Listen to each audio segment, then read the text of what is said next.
मैं हूँ योगाचार्य एकता। स्वागत है आपका हमारे एक और नए योगा सेशन में। आशा करती हूँ ये योगा अभ्यास आपके लिए लाभदायक होगा। तो चलिए शुरू करते हैं मेरे साथ। स्टैंडिंग पोजीशन में हम पहला आसन लगाएंगे जो है ताड़ासन। इंग्लिश में इसको माउंटेन पोज कहते हैं। तो जॉइन योर फीट, नीज को ऊपर की तरफ पुल अप करेंगे और अपने बैली को अंदर की तरफ टक कीजिए। अपने दोनों हाथों को, फिंगर को इंटरलॉक करेंगे और इनहेल करते हुए धीरे धीरे अपने हाथों को ऊपर की तरफ स्ट्रेच करेंगे। अच्छा, आपकी एल्बो जो होगी वो बिल्कुल स्ट्रेट होगी, मुड़ी हुई नहीं होगी और अपनी पूरी बॉडी को ऊपर की तरफ स्ट्रेच करेंगे। धीरे धीरे एक्सेल करते हुए आपको नीचे आना है। एक बार फिर से ये आसन फिर से करेंगे। फिर से अपनी उंगलियों को आपस में फंसाएंगे और श्वास लेते हुए ऊपर की तरफ धीरे धीरे करेंगे। अब हम होल्ड करेंगे 5 सेकंड तक, लेकिन आपका जो ब्रीदिंग होगी वो नॉर्मल रहेगी। 5 सेकंड तक होल्ड करेंगे, ब्रीदिंग नॉर्मल रखेंगे और श्वास छोड़ते हुए फिर नीचे की तरफ आएंगे। अब हम यही आसन दूसरे वे में भी करेंगे, लेकिन हम इसमें अपने टोज पे बैलेंस बनाएंगे। सेम ऐसी प्रक्रिया रहेगी। अपने फिंगर को इंटरलॉक कीजिए, स्ट्रेच करते हुए breathe in, stretch your hand और आपको अपने टोज पर आना है। 5 सेकंड तक बैलेंस करना है और अपने ब्रीदिंग को नॉर्मल रखना है और धीरे धीरे इनहेल करके एक्सेल करते हुए नीचे की तरफ आना है। एक बार फिर से ये अभ्यास करेंगे। धीरे धीरे फिर से अपने उंगलियों को इंटरलॉक कीजिए और सांस लेते हुए ऊपर की तरफ उठाएंगे। टोज पे, अपने पंजों पे आपको बैलेंस बनाना है। बिगिनर है तो 5 सेकंड से हम अपने आसन को होल्ड करेंगे और धीरे धीरे जैसे आपको अभ्यास होता जाएगा आप 10, 20, 30 या पूरे 1 मिनट तक भी आप अपने आसन को होल्ड कर सकते हैं। अच्छा, आपको सबसे पहले ये ध्यान रखना है, जब भी आसन को होल्ड करते हैं तो उसमें आपको श्वास पर श्वास लेते रहना चाहिए, रोकना नहीं है। आप रिलैक्स हो जाएंगे, ब्रीदिंग को नॉर्मल रखेंगे और अगले अभ्यास के लिए अपने शरीर को तैयार रखेंगे। अगला अभ्यास हमारा होगा तिर्यक ताड़ासन। अपने पैरों को 2 फीट की दूरी पर खोलिए। Breathe in, bend toward left side. Same अपने फिंगर को इंटरलॉक करेंगे, स्ट्रेच करेंगे और धीरे धीरे लेफ्ट साइड की तरफ बैंड करेंगे अपने शरीर को। ऐसी श्वास लेते ऊपर की तरफ आएंगे। डू नॉट लीन फॉरवर्ड, आपको बिल्कुल आगे नहीं झुकना है। सांस लेते हुए ऊपर की तरफ आएंगे और रिलैक्स करेंगे। यही हम आसन दूसरी तरफ भी लगाएंगे। अपने राइट साइड में अपने हाथों को फिर से इंटरलॉक कीजिए, फिंगर को। ब्रीद इन करते हुए stretch your arms and band toward your right side. नीचे जाते हुए धीरे धीरे सांस छोड़ते हुए आपको जाना है। 5 सेकंड तक होल्ड रखना है और धीरे धीरे सांस लेते हुए ऊपर की तरफ आना है। ये दोनों अभ्यास हमारे डाइजेशन के लिए पावरफुल है, साथ ही कॉन्स्टिपेशन को दूर करते हैं। अगर हमारा डाइजेशन ठीक होगा तो कॉन्स्टिपेशन अपने आप ही ठीक हो जाएगा।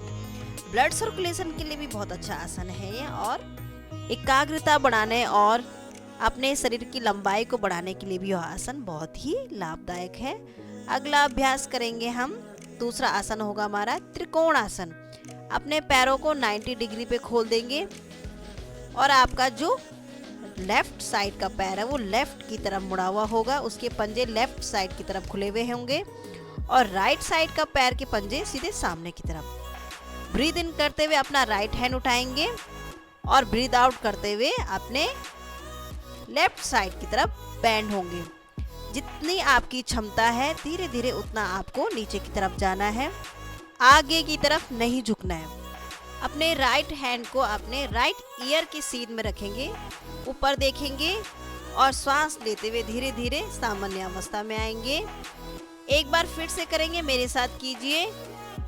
श्वास लेते हुए हाथ ऊपर की तरफ और श्वास छोड़ते हुए धीरे धीरे नीचे की तरफ जाना है। आपको आगे बैंड नहीं होना है, बिल्कुल अपने लेफ्ट साइड की तरफ जाना है। जितना आपसे हो सकता है उतना बेंड कीजिए। ऊपर वाले हाथ की तरफ देखेंगे और अपनी क्षमता के अनुसार आप होल्ड करेंगे जितना आपसे हो सकता है। रिलैक्स करेंगे।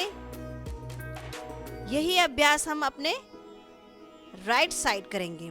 राइट साइड में आपका पैर का अलाइनमेंट चेंज हो जाएगा, डिस्टेंस उतना ही रखेंगे। राइट फुट अपना राइट साइड में ओपन, लेफ्ट फुट को बिल्कुल सामने की तरफ रखेंगे। श्वास भरते हुए अपना लेफ्ट साइड का हैंड ऊपर उठाएंगे और श्वास छोड़ते हुए अपने राइट साइड में बैंड होंगे।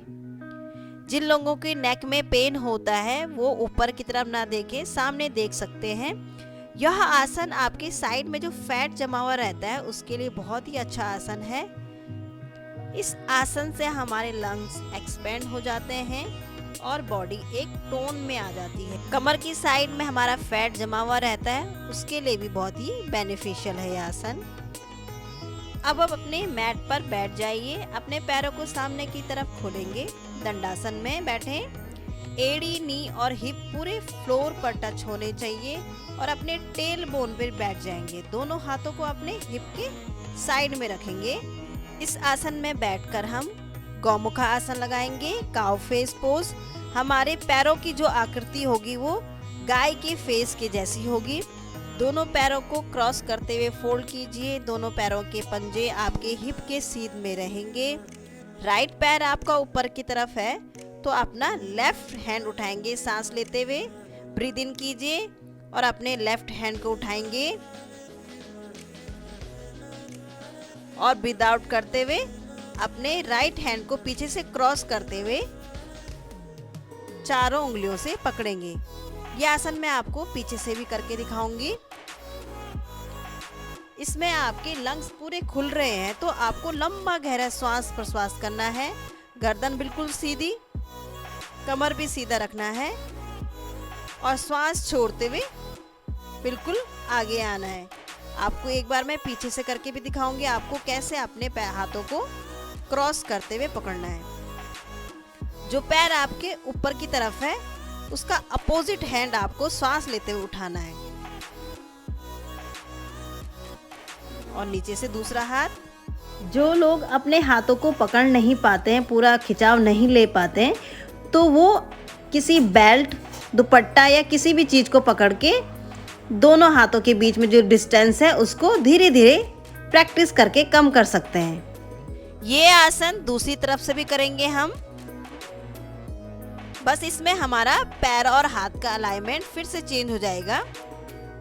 अब अपने लेफ्ट पैर को ऊपर की तरफ रखेंगे और आपका अब राइट हैंड आएगा ऊपर की साइड। सांस लेते हुए सेम यही प्रक्रिया करेंगे।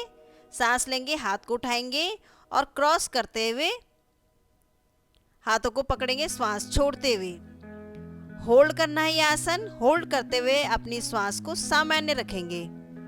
लंबा गहरा श्वास प्रश्वास करेंगे। ये आसन आपकी फ्लेक्सिबिलिटी को बनाता है और साथ ही आपके लंग्स की कैपेसिटी को बढ़ाता है। ब्लड सर्कुलेशन और डाइजेशन के लिए बहुत ही लाभदायक आसन है। जिनके फ्रोजन शोल्डर होते हैं उन लोगों के लिए भी आसन बहुत ही ज़्यादा बेनिफिशियल रहेगा। ये ध्यान आपको रखना है कि अगर आप अपने हाथों को पीछे से पकड़ नहीं पा रहे हैं तो इसके लिए आपको किसी बेल्ट, टॉवल या दुपट्टे का यूज़ करना है और धीरे धीरे अभ्यास से दोनों हाथों के बीच का डिस्टेंस कम हो जाएगा। दंडासन में रिलैक्स करेंगे। लंबा गहरा श्वास प्रश्वास लेंगे। अगला आसन है अर्ध मत्स्येंद्र आसन। अपने बाएं पैर को दाहिने घुटने के सामने रख देंगे और अपने दाहिने हाथ को अपने जांघ और घुटने से क्रॉस करते हुए बाएं पैर के पंजे को पकड़ेंगे। अब अपने बाएं तरफ से मुड़ते हुए पीछे की तरफ देखेंगे।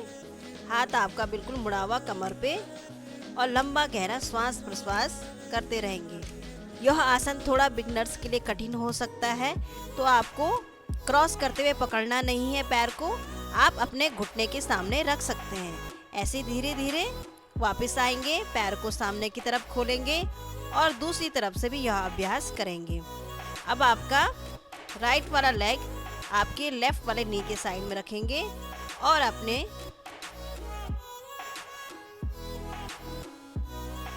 लेफ्ट वाले हैंड को ब्रीद इन करते हुए उठाएंगे।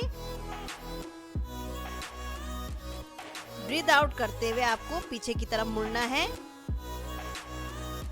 आसन को होल्ड पे रखना है और सांस आपको सामान्य लेना है। श्वास प्रश्वास आपको सामान्य लेते रहना है। 10 सेकंड तक होल्ड रखेंगे और धीरे धीरे सांस लेंगे और छोड़ते हुए सामने की तरफ आ जाएंगे। जो भी आसन आप करते हैं उसको विधि पूर्णता के साथ करें, एकाग्रता और प्रसन्नता के साथ करें, तभी आपको उसका भरपूर लाभ मिलेगा। ये आसन डायबिटीज वालों के लिए बहुत ही ज़्यादा लाभदायक है। वो क्यों? क्योंकि इसमें क्या होता है, आपकी पैनक्रियाज जो ग्लैंड है वो ग्लैंड तेजी से काम करता है, तो इससे जो इंसुलिन निकलता है वो डायबिटीज वालों के लिए बहुत ही ज़्यादा लाभदायक होता है। साथ ही ये पूरे पेट की मसाज के लिए सबसे अच्छा आसन है।